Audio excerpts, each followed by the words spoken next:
এই আমাদের যুদ্ধ প্রায় 1 ঘন্টা অবধি হলো, তারপরে আমার হাতে সব ঝিঙ্গা পরাস্ত হয়ে গেল। যুদ্ধে তো জিতে গেলি, কিন্তু ঘুমের সঙ্গে আর জিততে পারছি না। দমে ঘুম লাগছে, বিলে ঘুমান যাবো নাকি?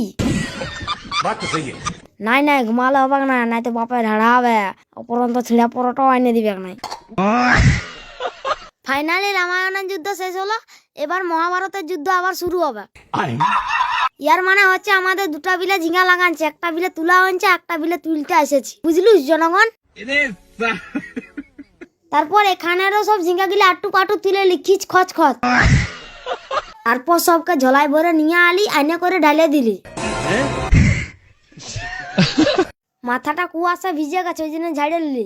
নতুন জুতা কিনতে হবে, এই জন্য চটিটা ছিঁড়ে দিলি।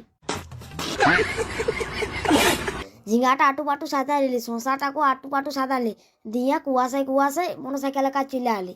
আচ্ছা করে দুটা ব্যাগকে ঝুলান দিলি। আজকে আমাদের কম ঝিঙ্গা বেড়েছে গাইস, আমার আজকে ছিঁড়া পরোটা খাওয়া হইলো না। আমি দেখছি বাবা যাচ্ছে, আমি দেখছি, দেখতে দেখতে কোন দিয়ে হারাই গেল।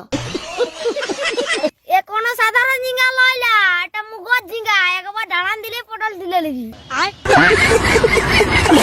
তারপর মুগর ঝিঙ্গাটা নিয়ে ঘর চলে আলি, রাস্তা যদি কেউ ঘেরে মাথাটা ডাড়ান দিব।